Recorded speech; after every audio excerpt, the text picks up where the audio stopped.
इस कार्यक्रम के पुण्यार्चक हैं वंडर सीमेंट। फर्क नजर आएगा।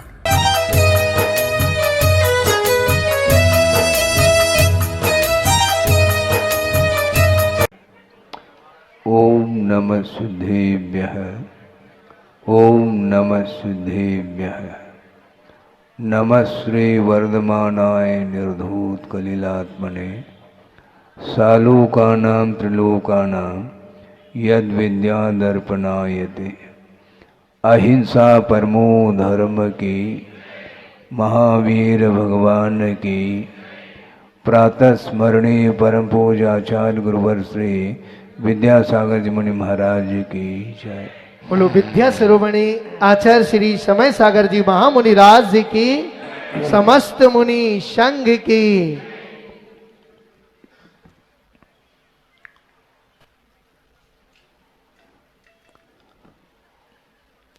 सिद्धांत में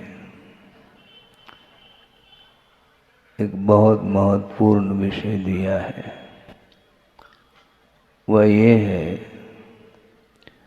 चाहे वो लौकिक संबंधी कार्य हो अथवा परमार्थ संबंधी कार्य हो, इन दोनों कार्यों के लिए कारण की बड़ी आवश्यकता होती है। बिना कारण के कोई भी कार्य संपादित नहीं होता, और वह कारण भी दो प्रकार का होता है। एक निमित्त कारण के रूप में और एक उपादान कारण के रूप में। उपादान का अर्थ क्या है, इसको भी स्पष्ट कर रहा हूं कि जो कार्य स्वयं में होता है उसका नाम उपादान हुआ करता है, जिसको योग्यता बोलते हैं। कारण सदृशम कार्यम ऐसा कहा है, और एक कदम आगे बढ़ करके और स्पष्ट किया कि उपादान कारण सदृशम कार्यम। और उपादान में भी योग्य उपादान, बहुत सारी बातें हो गई, और निमित्त अलग है। एक छोटे से दृष्टांत से इसको स्पष्ट किया जा सकता है, और किया भी है आगम में, कि घट का निर्माण किससे होता है। मिट्टी से घट की उत्पत्ति होती है। वह स्वयं मिट्टी ही घट रूप में परिणम करती है, इसलिए उसका ये उपादान कारण माना जाता है। और घट की उत्पत्ति में अन्यान्य जितने भी साधन हैं, वे सारे सारे निमित्त के रूप में उपस्थित होते हैं। घट का निर्माण करने वाला कुम्हार होता है।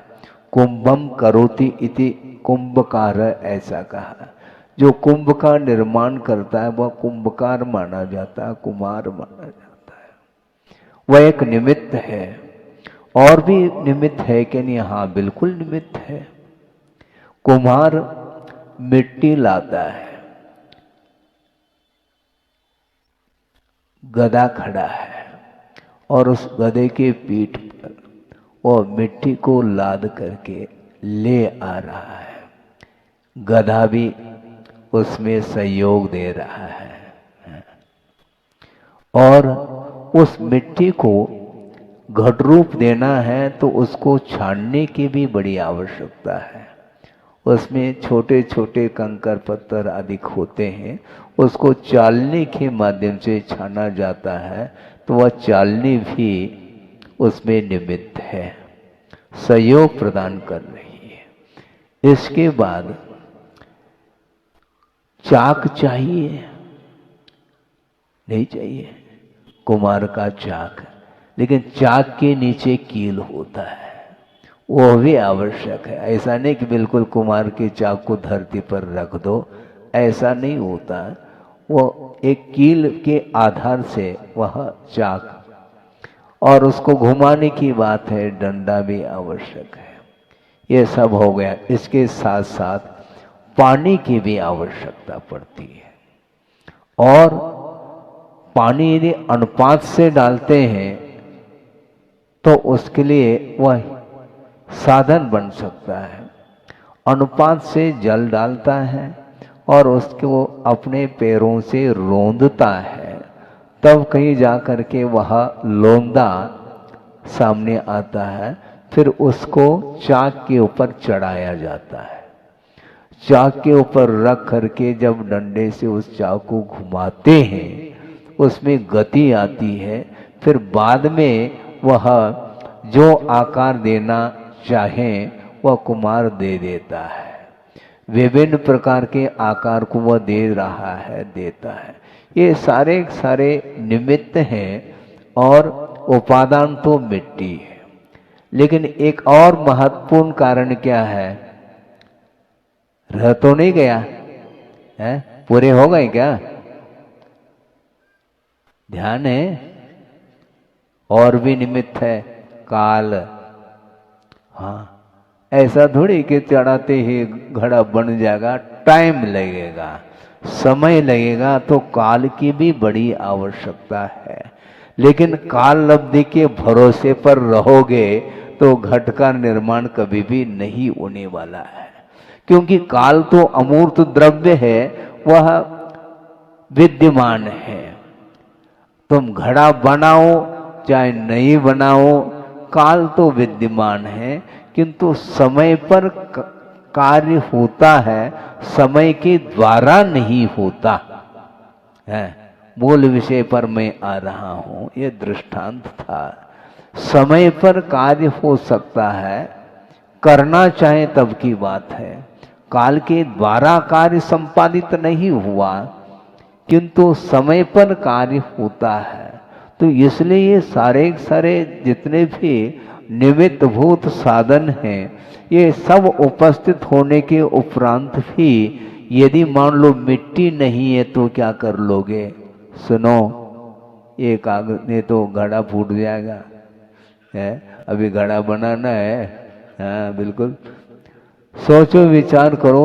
ये जितने भी निमित्त हैं, अनेकों निमित्त हैं। इसके उपरांत यदि मिट्टी का अभाव है तो कभी भी घट की उत्पत्ति संभव नहीं है। उसी प्रकार मोक्ष मार्ग में भी बहुत सारे निमित्त हैं। हाँ, और उपादान भी है। उपादान क्या होना चाहिए? जीव को ही मुक्ति मिलेगी, एक क्लियर है। अजीव को मुक्ति नहीं मिलती। जीव ही संसारी और मुक्त के रूप में दो प्रकार के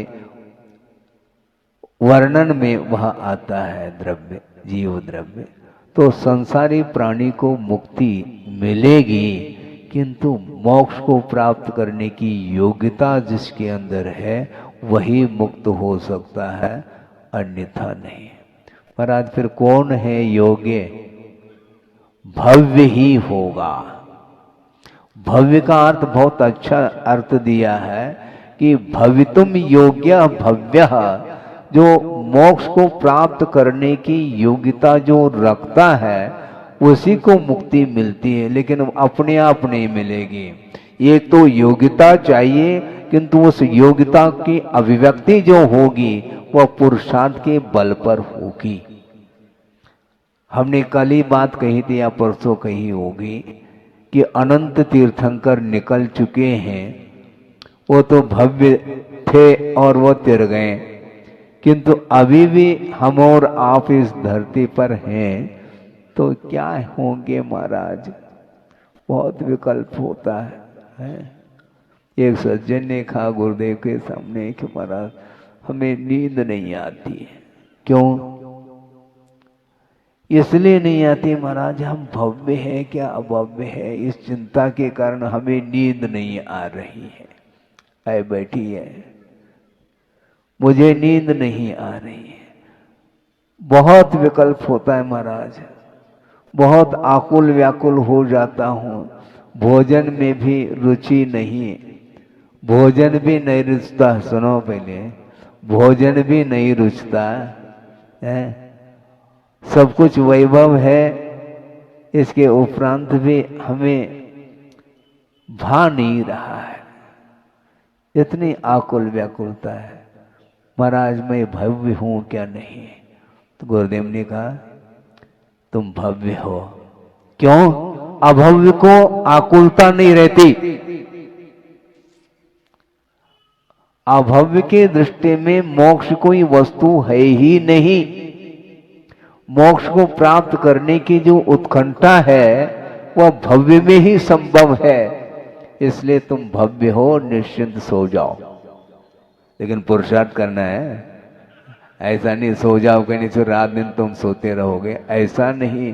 तुम भव्य हो, योग्यता तुम्हारे भीतर है और योग्यता की अभिव्यक्ति जो होगी वह विभिन्न प्रकार के निमित्तों के माध्यम से, उसके आलम्बन से ही वह शक्ति उद्घाटित होती है। प्रभु बनने की शक्ति विद्यमान प्रत्येक जीव में है और जो भव्य होता है वह पुरुषार्थ के माध्यम से उस केवल ज्ञान को उद्घाटित कर देता है। प्रत्येक जीव में वह है किंतु वह केवल ज्ञान आवरणित है। ज्ञानावरणी कर्म के माध्यम से ज्ञान आवरणित हुआ है। उसको अनावरण करने की बात करो, चित्र का तो आप अनावरण कर रहे हो। केवल ज्ञान जो आवरणित है अनंत काल से, उसका अनावरण करने की बात करो। एक सप्ताह में अनावरण कर देते हैं और अगले सप्ताह तक उसमें उसके ऊपर पुनः आवरण आ जाता, पुनः अनावरण करते हैं। दीप प्रज्वलन करते कि नहीं? किंतु दीप प्रज्वलित एक बार हो जाए केवल ज्ञान रूपी ज्योति, फिर वह कभी भी बुझ नहीं पाएगी। केवल ज्ञान एक ऐसी ज्योति है जिसके माध्यम से पूरा का पूरा विश्व ही प्रतिबिंबित हो जाता है, प्रकाशित हो जाता है।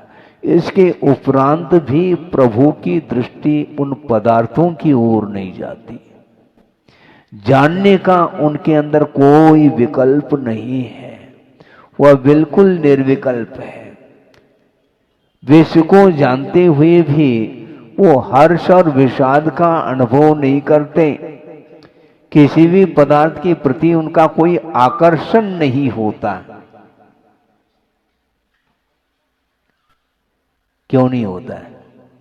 मोह का अभाव हो चुका है। सुनो, एकाग्र होकर के सुनो, मोह का अभाव हुए बिना ये आकर्षण छूटता नहीं। इसलिए अपने भीतर जो निधि है उसको प्राप्त करने के लिए समीचीन पुरुषार्थ की आवश्यकता है। कई स्वाध्याय प्रेमी हो सकते हैं, उनकी धारणा हो सकती है कि पुरुषार्थ कोई वस्तु नहीं है, जिस समय जिसका जैसा होना है वैसा होके रहेगा, ऐसे मान्यता भी है। किंतु वस्तुतः यह ठीक नहीं है। योग्यता के अभाव में कभी भी कार्य संपादित नहीं होता, यह बिल्कुल ठीक है। किंतु योग्यता की अभिव्यक्ति जो होगी वह बिना पुरुषार्थ के संभव नहीं। केवल भगवान ने जो देखा है उसके अनुरूप परिणाम होगा, इस प्रकार की धारणा ये आगम सम्मत नहीं।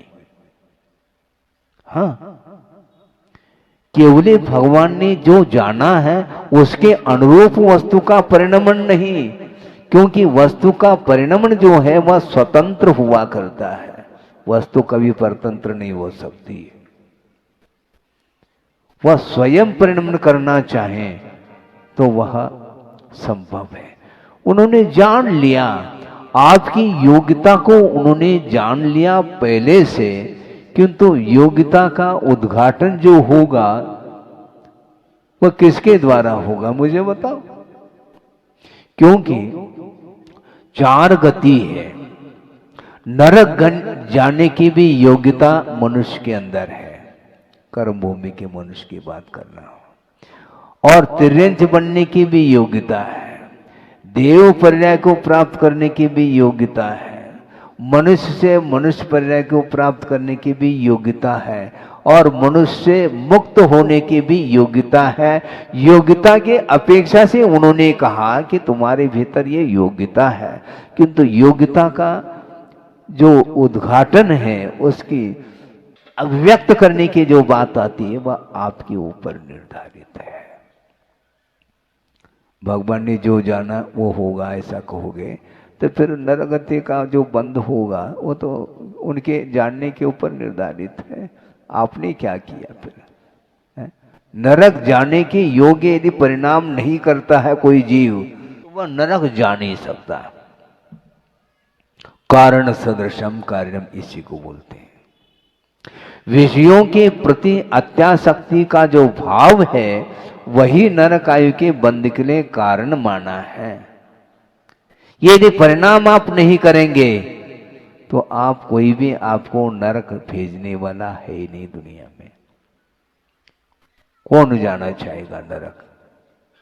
नहीं जानना चाहता, किंतु जा क्यों रहा है? अपने परिणामों के कारण जा रहा है। इसलिए आसक्ति को कम करने का पुरुषार्थ हमें करना है।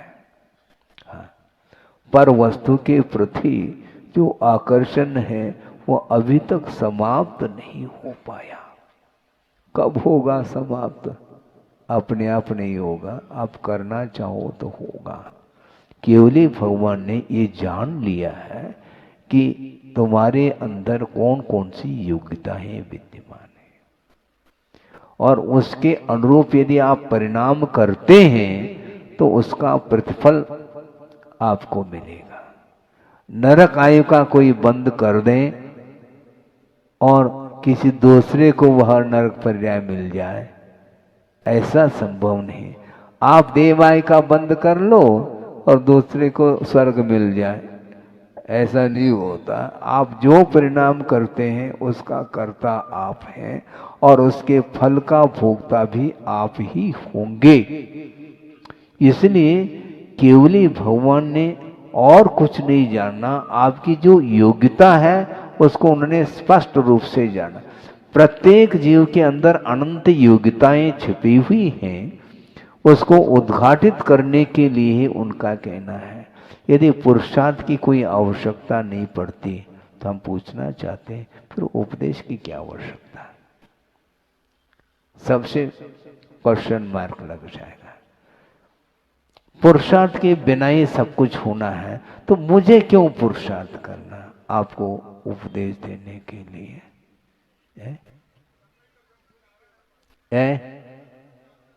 हाँ, नहीं, योग्यता जिसकी जैसी योग्यता ऐसा बोलो ना, क्या दिक्कत है? ऐसा नहीं हो सकता है। कारण के बिना कार्य कभी भी संभव नहीं है। हाँ, योग्यता और योग्यता को उद्घाटित करना, ये दोनों चीजें हैं। हाँ, उसके बिना संभव ही नहीं। कुछ लोगों की धारणा हो सकती है कि महाराज ये तो निमित्त है, उपस्थित होते हैं। निमित्त उपस्थित होना अलग और संयोजना अलग है। बिना संयोजना के संभव नहीं। एक स्थान पर जो है ना, आप कुमार के चाक रख दो, एक तरफ डंडा रख दो, कुमार को एक तरफ खड़े कर दो, गधे को एक तरफ खड़े कर दो, एक घड़े में पानी ला करके रख दो, उपस्थित हो गए ना। नहीं बनेगा संयोजना। हाँ, वह संयोजक है कौन? कुमार। संयोजना वह करता है विधिवत, तब कहीं जाकर के वह घट का निर्माण उसके थ्रू होता है, और परिणमन करने की योग्यता उस मिट्टी में ही है। योग्यता के अभाव में संभव नहीं। कुमार के लिए किसी व्यक्ति ने कहा है हमें घड़े चाहिए, कितने? 10 चाहिए। अच्छी बात है, सुनो, रोचक है, सुनो, इधर उधर उपयोग मत करो। कितने 10 घड़े चाहिए? हाँ 10। 10 क्यों, हम 50 देते हैं बना करके। लेकिन सामने वाला व्यक्ति कहता है कि हमें बालू रेत का घड़ा बना करके देना। हाँ, जो रेत है ना, बालू रेत, उसका घड़ा बना करके दे दो। तो कुमारिन भी चतुर थे, उन्होंने कहा बिल्कुल, आप कितने चाहते हैं? 10, 50 नहीं, और भी चाहो तो मैं बना करके दे दूंगा, किंतु एक मॉडल बना करके, एक नमूना ले आओ, उसके नमूने से उसी के अनुरूप में बना करके दे दूंगा। बात समझ में उनको आ गई। इसका अर्थ बालू रेत का घड़ा कभी भी बन नहीं सकता, न बनेगा। तो इसको बोलते हैं उपादान के बिना, योग्यता के बिना कभी भी कार्य संपादित नहीं होता है। इसलिए पुण्यार्जन करने की कला सीखो। है 2 दिन हो गए या दूसरा तीसरा दिन है, पुण्यार्जन करो। हाँ। देव गुरु शास्त्र के प्रति समर्पण भाव जब आता है तो एकांत रूप से साथ से पुण्य का संचय करता चला जाता है, बल्कि निरपेक्ष भाव के साथ वह पुण्य संचित होता चला जाता है। पुण्यार्जन करने की इच्छा नहीं उसकी, किंतु आचार्य कहते हैं देव गुरु शास्त्र की आराधना करने वाला किंतु हृदय से करना चाहिए, तो उसके लिए नहीं चाहते हुए भी वह पुण्य संचित होता चला जाता है। हाँ, और गुरुदेव ने ये कहा था, आगम में भी कहा है कि पुण्य जो होता है वह जल होता है। पुण्य जल है और पाप मल है। मल को धोना है तो किससे धोगे मुझे बताओ आप? जल से। है भाषा समझ में आ रही कि नहीं? हमने सोचा कि आप लोगों की भाषा अलग होती है, क्योंकि मातृभाषा नहीं है ना, इसलिए हम बीच बीच में पूछते हैं कि समझ में आ रहा है क्या नहीं यार। तो अर्थ ये है कि पाप मल है, और उस पाप रूपी मल को यदि धोना चाहो, पुण्य रूपी जल के माध्यम से ही धोया जा सकता है। और आप लोग यहाँ पर सूर्योदय बनाने के लिए खड़े हैं, और उसके माध्यम से जो जल संचित हो रहा है, पुण्य रूपी जल, उसके माध्यम से ही अज्ञान दशा में अर्जित जो पाप है वह धोने में आएगा। धोना चाहोगे नहीं? हाँ बिल्कुल धोना चाहिए। भले कोई घड़े से धोता है, कोई लुटिया से धोता है, लेकिन धोना तो चाहिए। सब अपने अपने हिसाब से चलो, है हिसाब किताब रखो, कोई बाधा नहीं, किंतु भाव होना चाहिए। इसीलिए पुण्य उसको बोलते हैं आत्मगत ऐसे परिणाम जिन परिणामों के माध्यम से आत्मा पवित्रता का अनुभव करती है, उसका नाम पुण्य बोला है। हाँ, अपने भाव पवित्र हो जाते हैं, उसका नाम पुण्य बोला है। इसलिए पुण्य का संचय करिएगा, क्योंकि अनादिकाल से मोह जन्य जो संस्कार हैं उसके माध्यम से आत्मा का पतन हो रहा है, और उसकी उन्नति के लिए, उसके विकास के लिए पुण्य का संचय होता है। और पुण्य का संचय करने के लिए एकमात्र साधन हमारे लिए देव शास्त्र और गुरु है, पंच परमेष्टि है। इनकी आराधना के माध्यम से अपने पापों को धोना है। परिणाम उज्ज्वल बनाओ, उज्ज्वलतम बनाओ, उसके बिना संभव नहीं, क्योंकि आश्रम जो होता है वह प्रतिपल हो रहा है, प्रतिपल परिणाम होते हैं। विशेषजन्य यदि परिणाम है तो निश्चित रूप से आश्रव होगा। तो महाराज हम कैसे करेंगे? हम तो गृहस्थ ठहरे। हाँ तो कोई बाधा नहीं महाराज, हम दुकान कैसे छोड़ पाएंगे, हम छिंदवाड़ा कैसे छोड़ पाएंगे? छोड़ो नहीं, अभी छोड़ना नहीं जल्दी, सूर्योदय तो बनाओ, है? बिल्कुल छोड़ नहीं पाएंगे राग को, कोई बाधा नहीं, किंतु परसेंटेज के रूप में राग को कम करते चले जाएं आप। हाँ, निश्चित रूप से उसका परिणाम निकलेगा। हाँ, क्योंकि पुण्य जो संचित होता है वह बूंद बूंद से घड़ा भरता है। इसीलिए आप अपनी गति से चलो, किंतु आपकी गति आप सही दिशा की ओर होनी चाहिए, तो निश्चित रूप से गति है तो प्रगति होगी। ये विश्वास का विषय है। जिसके अंदर सब्र नहीं है, विश्वास नहीं, धैर्य नहीं, वह कभी भी कार्य नहीं कर सकता। धैर्य रखो।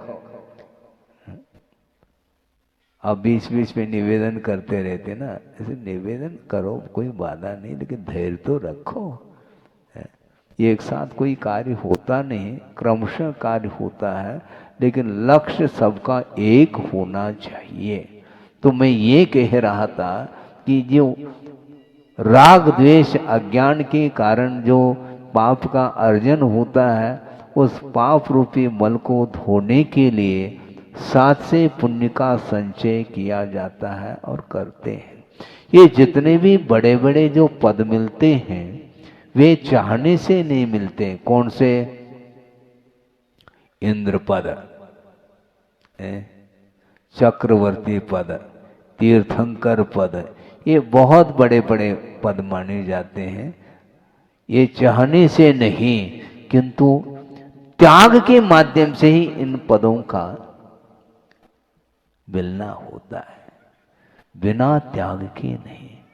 चक्रवर्ती हो, चाहे वह तीर्थंकर हो, चाहे इंद्र हो, उनके अतीत जीवन के विषय में आप पढ़िएगा। वर्तमान योग आदि ग्रंथों में स्पष्ट लिखा हुआ है। रत्नत्रय की आराधना, निर्दोष जो आराधना करता है, त्याग करता है, त्याग में जीवन बना लेता है, बड़े बड़े उपसर्ग और परिचय को सहन करते हुए शरीर के प्रति कोई ममत्व भाव नहीं, इस उग्र तप के माध्यम से साथ से पुण्य का संचय होता है। या तो उसी भव से उन्हें मोक्ष का लाभ होता है, यदि नहीं भी होता है तो इंद्र पद वहां पर है। कौन? सौधर्म इंद्र है, अहमिंद्र है, ऐसे बड़े बड़े पद। मुंह में पानी तो आता है, हमें भी पद मिल जाए। अरे मिल जाए क्यों कहते हो?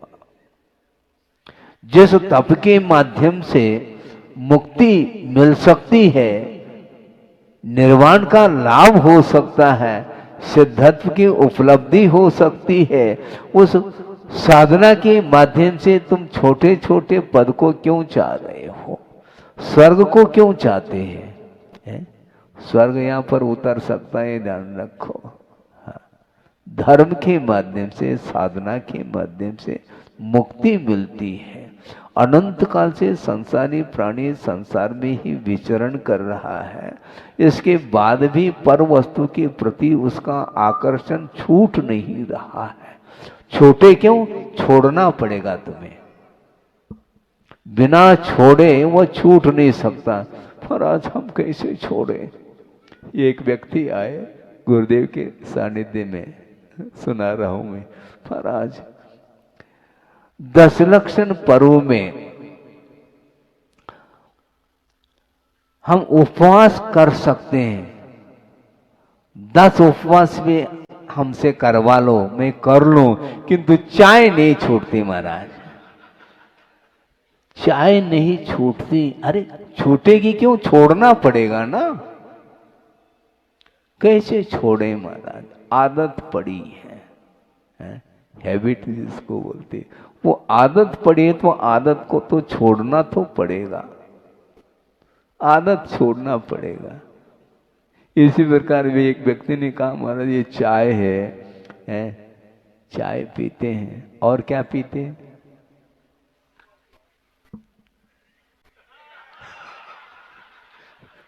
उसको भी पीते हैं, हाँ, खाने का अलग होता है और पीने का अलग होता है। क्या है ये महाराज? बीड़ी पीते हैं, वो नहीं छूट पाता। गुरुदेव ने कहा कैसे नहीं छूटता है, हम छोड़ा देंगे। कैसे छोड़ाएंगे महाराज? उसमें क्या है, 2 उंगली के बीच में है, वो यूं कर दो गिर जाएगी वो। करना क्या है उसमें? लेकिन इसको बोलते इसमें भी पुरुषार्थ ही है।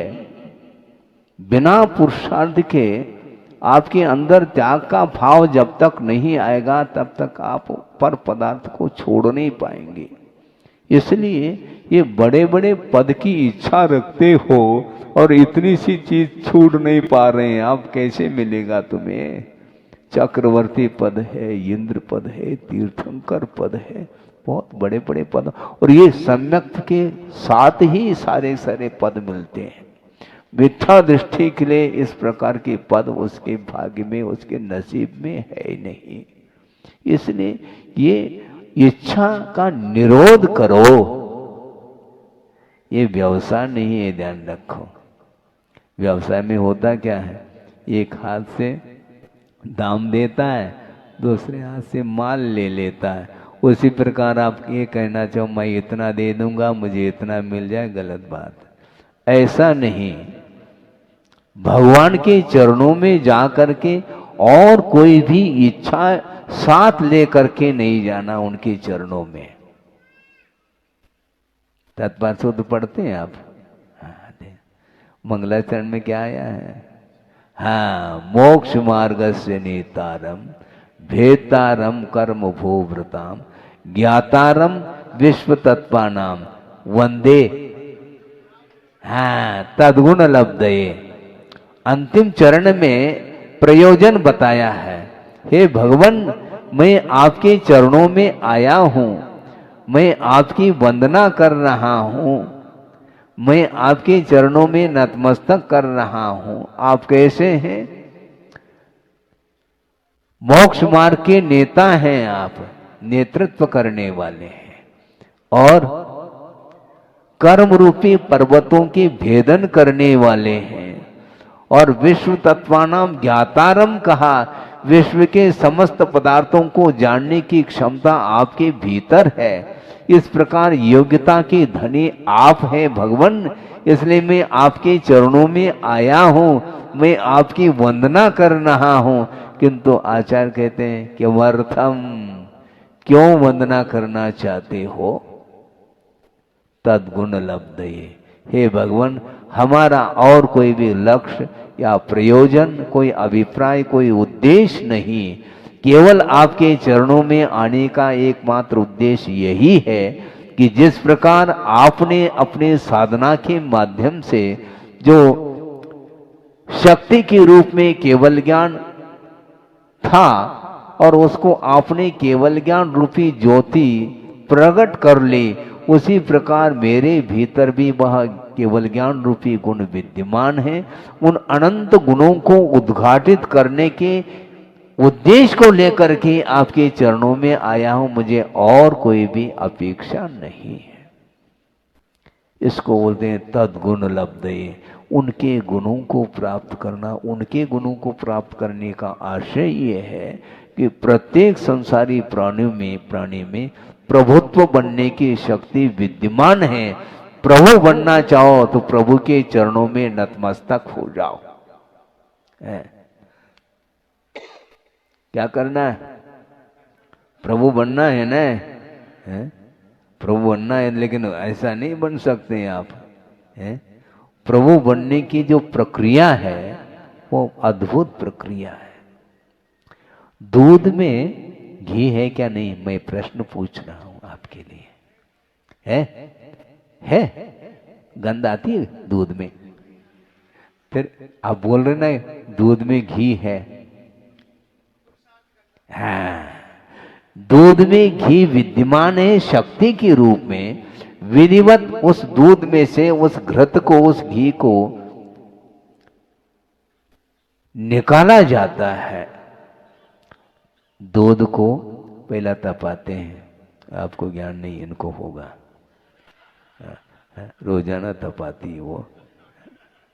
दूध को तपाया जाता है और अनुपात से तपने के बाद उसमें अनुपात से जामुन डाला जाता है। एक प्रसंग सुना लेता हूँ आपके सामने और समय आपका हो रहा है। एक विनोबा जी आप जानते होंगे, विनोबा भावे संत की उपाधि है उनके साथ लगी, संत विनोबा भावे। और बचपन की वह घटना, एक प्रसंग हमें पढ़ने को मिला था। वो ये था कि प्रतिदिन विनोबा जी की माँ वो प्रतिदिन क्या करती थी, दूध तपाती थी और उसमें जामुन डालती थी, है? और फिर बाद में जब क्या जमता है? दही नहीं जमता है, दूध जमता है।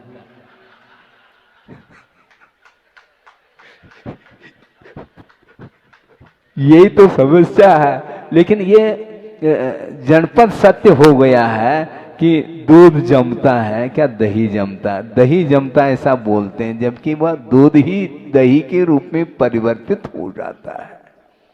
हाँ, और वो इस प्रकार प्रतिदिन वह कार्य करती थी। लेकिन एक मार्की की बात यह है कि वह जामुन डालती थी, है?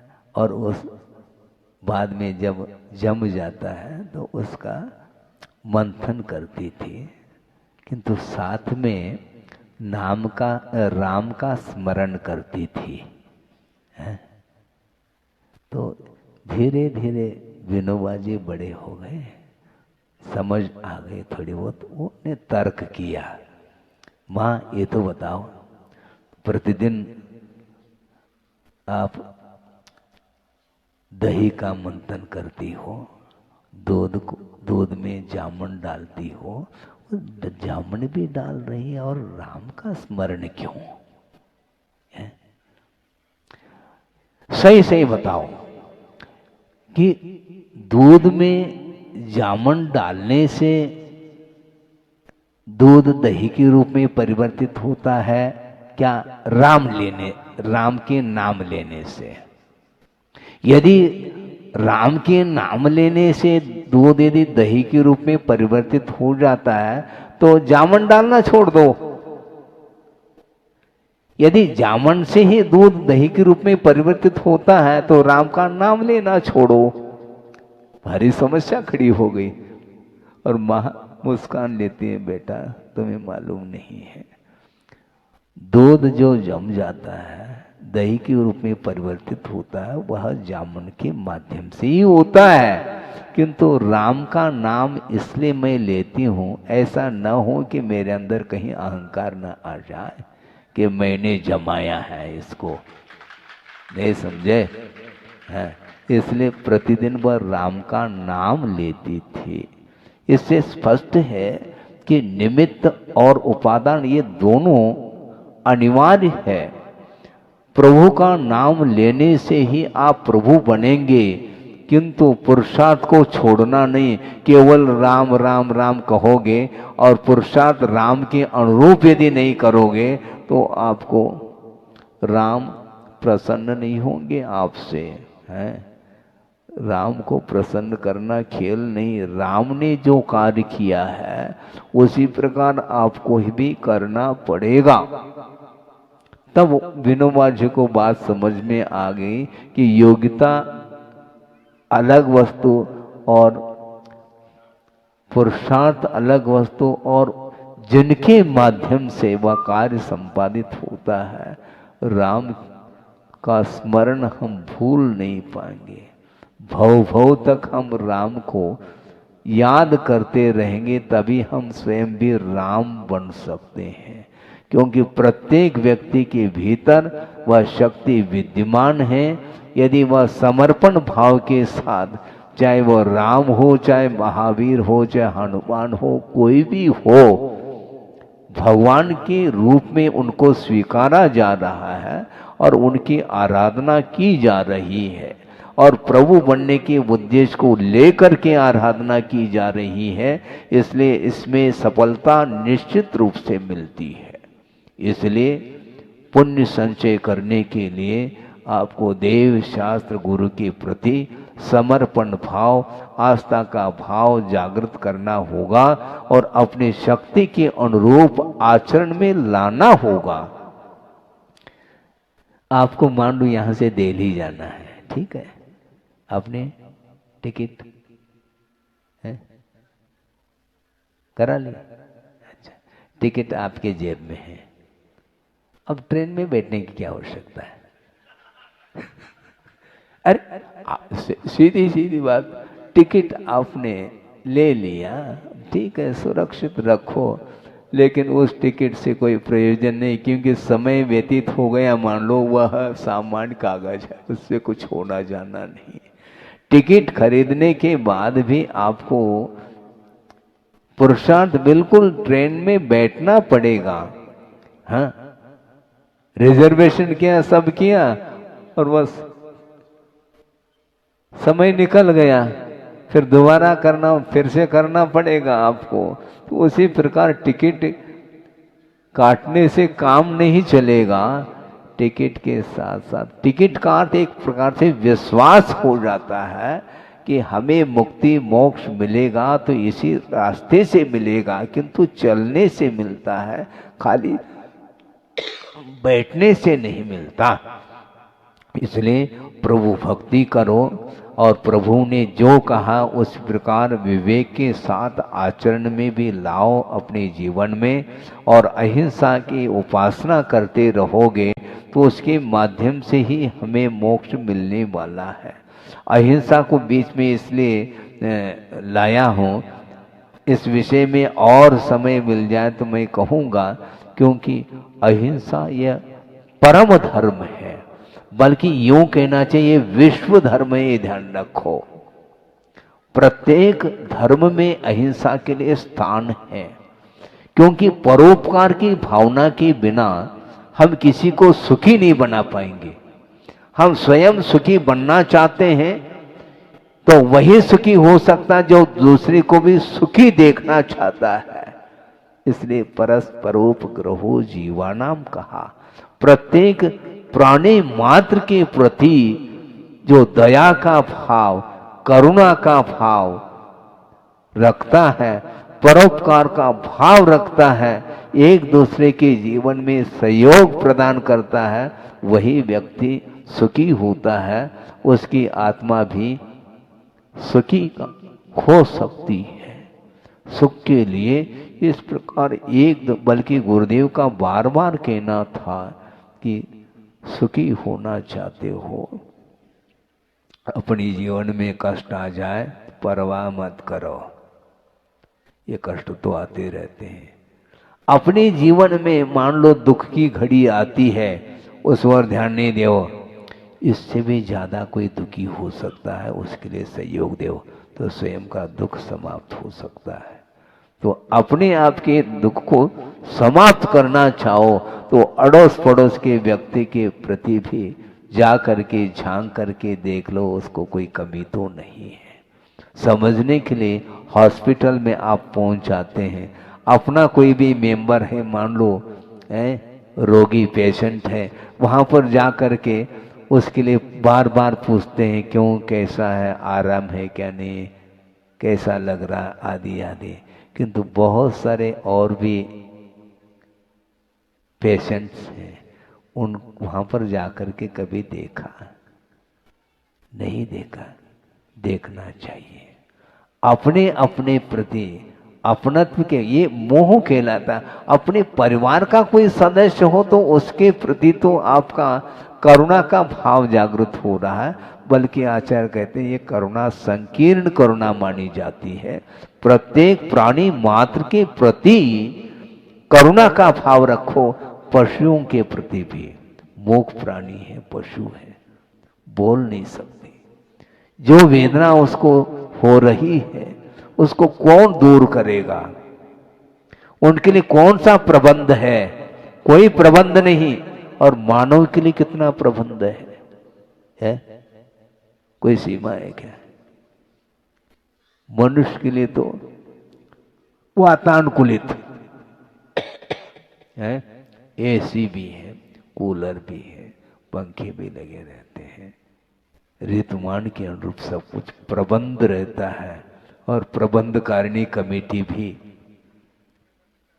हाँ, ये कमेटी भी मानव के बीच में ही है। पशुओं में ऐसा कोई संगठन और कमेटी कुछ है ही नहीं। तो उनके विषय में भी सोचना चाहिए। हम सुखी होना चाहते हैं तो कम से कम उसके सुख की बात को भी हमें ध्यान में रखना चाहिए। इसके मध्य जो कल्याण होता है, बहुत सारा विषय है जो समयाभाव के कारण इतना आपके सामने रखा है। और कोई भी 2 मिनट में जो यहाँ पर कोई विशेष व्यक्ति आए हैं ऐसा लग रहा है, इसलिए उनके विषय में भी कोई यहाँ पर आकर के जो औपचारिकता होगी उसको भी आप पूर्ण करेंगे। तो मैं इतना ही पर्याप्त समझता हुआ इस विषय को पूर्ण करता हूँ। अहिंसा परमो धर्म की जय। प्रवचन तो प्रतिदिन होते हैं, इसलिए प्रासंगिक विषय पर बोलने के लिए हमने प्रसाद सागर जी को आदेशित नहीं किया।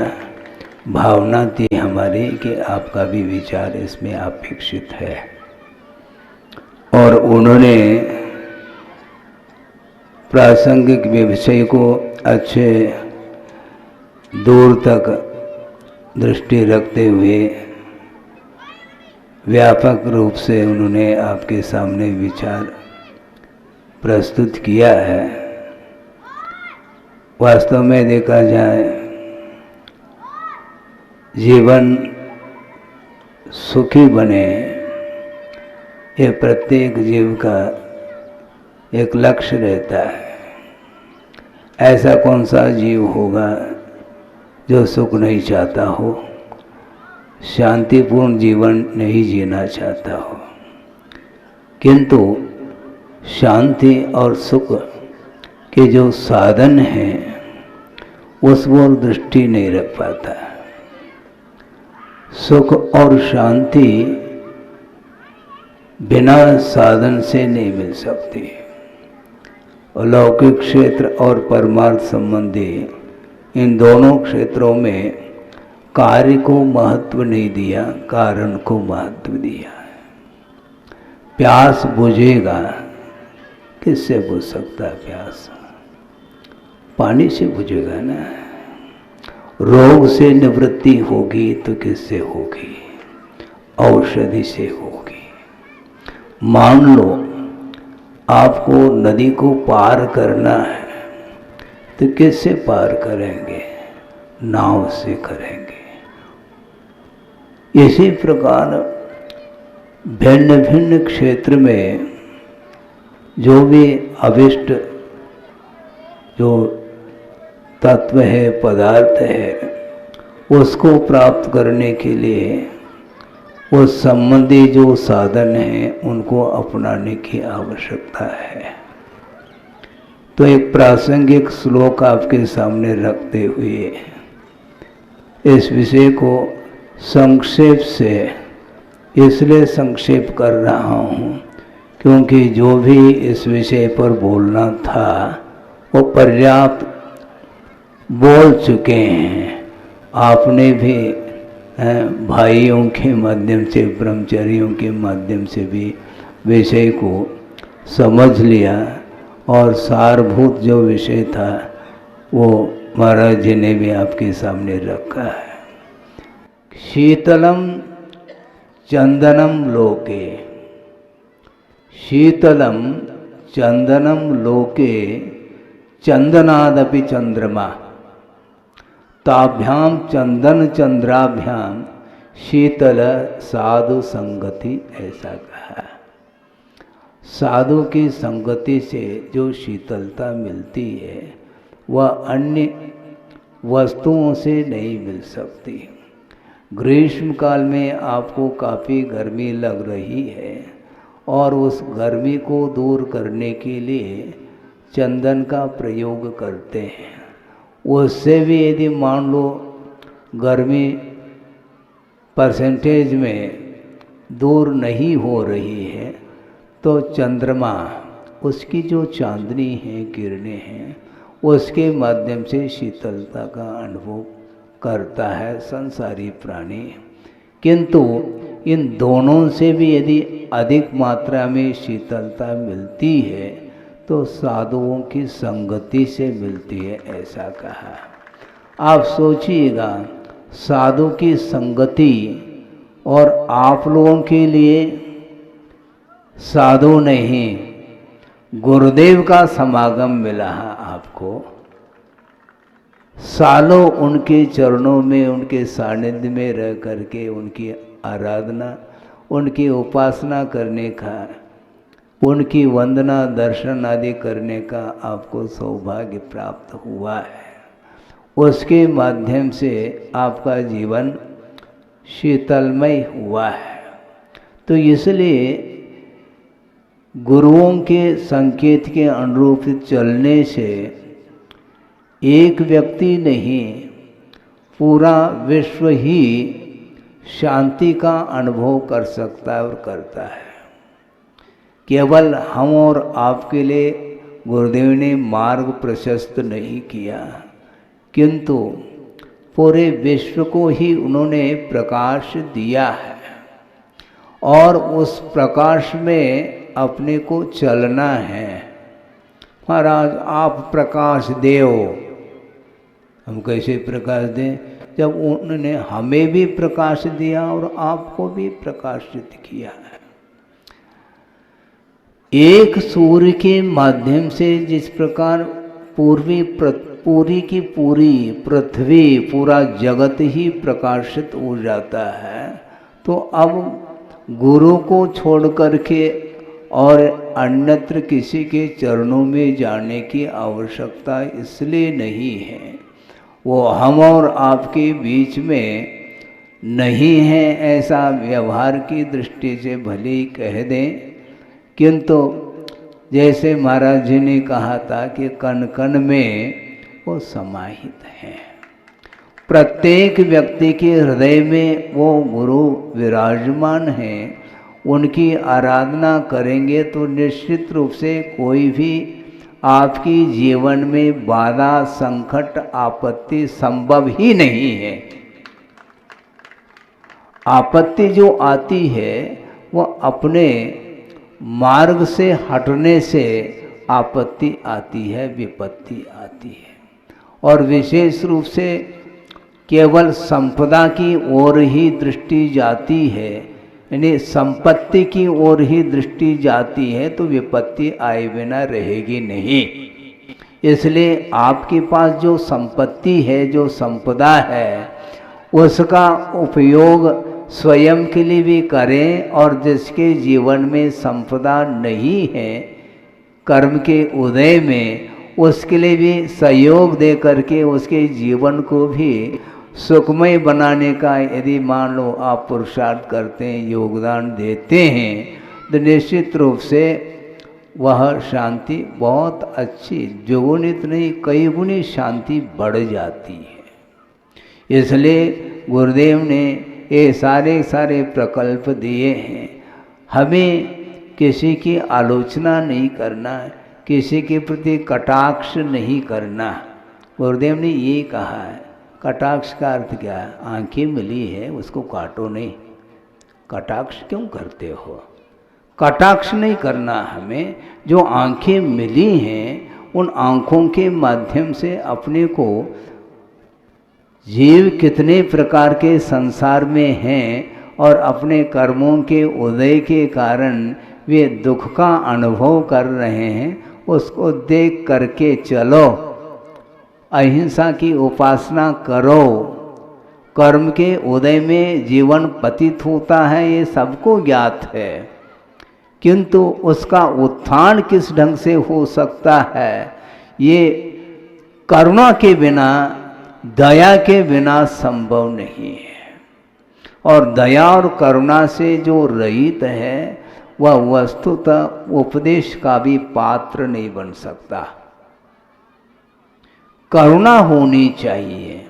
पतित से पतित व्यक्ति भी क्यों न हो, उसके प्रति हमारी यदि करुणा बरसेगी तो निश्चित रूप से उसका उत्थान होगा। उसके जीवन में परिवर्तन आए बिना रह ही नहीं सकता है। इसलिए स्वयं के जीवन में परिवर्तन लाओ, उसके माध्यम से दूसरे का जीवन भी परिवर्तित हो सकता है। इसलिए उपकार की भावना को वो अपने दृष्टि में रखते हुए उन्होंने ये मार्ग दिया है कि देखो, वस्तुतः जैन धर्म जातिवाद तक नहीं है, कोई संप्रदाय का रूप नहीं, किंतु जो अपने कषायों को, कषाय रूपी शत्रु को जो जीतता है उसका नाम जिन कहा है? किसको जीतना है, किसको परास्त करना है? दूसरे को नहीं। दूसरे को परास्त करने की दृष्टि रखोगे तो तुम स्वयं पतित हो जाओगे। अपने भीतर जो कषाएं पल रही हैं, अपने अंदर जो कालुष्य परिणाम है निरंतर उत्पन्न हो रहे हैं, दूसरे के जीवन को समाप्त करके अपने जीवन को ऊपर उठाने का जो भाव है, यही वस्तुतः कषाय का भाव माना जाता है। इसलिए गुरुदेव की जो दृष्टि रही है, बहुत दूर दृष्टि उनकी, बहुत ही दूरदृष्टि। कहाँ तक दूरदृष्टि महाराज? हम और आप जेल को देखा है क्या? नहीं देखा, लेकिन उनकी आंखों ने देख लिया है। हाँ।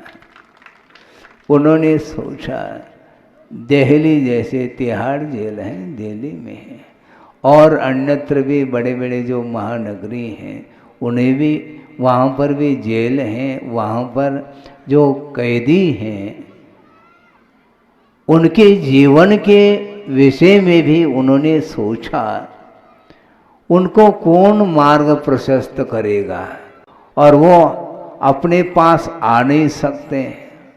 तो वहाँ पर भी यह अहिंसा का बोध प्राप्त हो, इसको सोच करके उन्होंने जगह जगह ये हथकरघा का जो प्रकल्प है वह आपके सामने रखा है। और उन्होंने ये कहा कि देखो, मैं उपदेश दे सकता हूँ, मैं निर्देशन दे सकता हूँ, मार्गदर्शन मिल सकता है, किंतु आपको चल करके वहाँ पर रह करके श्रम करना होगा। और इसी को बोलते हैं श्रमदान, है नाम भी दिया है श्रमदान। दान करो, श्रम करके दान देना है। अपने पास जितना है उतना ही सही, किंतु उसके माध्यम से, इसलिए ये उसके माध्यम से यदि दूसरे के लिए जीवन दान मिलता है तो इससे बढ़ करके और कौन सा मार्ग हो सकता है। ये अभी कहा था ना महाराज जी ने, दीक्षा का अर्थ क्या होता है? परोपकार की भावना को लेकर के आप अपने जीवन में एक दूसरे के प्रति सहयोग देने का यदि भाव बनाते हैं, इससे बढ़ करके और कोई दीक्षा है ही नहीं। कर्तव्य है वह निरपेक्ष भाव के साथ आप दया दृष्टि से, करुणा से और अहिंसा की उपासना करते हुए सबके प्रति एक सुखमय जने का यदि भाव आप लक्ष्य बनाते हैं तो निश्चित रूप से सबका कल्याण हो सकता है। हो इस पवित्र भावना के साथ। अहिंसा परमो धर्म की जय। इस कार्यक्रम के पुण्यार्चक थे वंडर सीमेंट। फर्क नजर आएगा।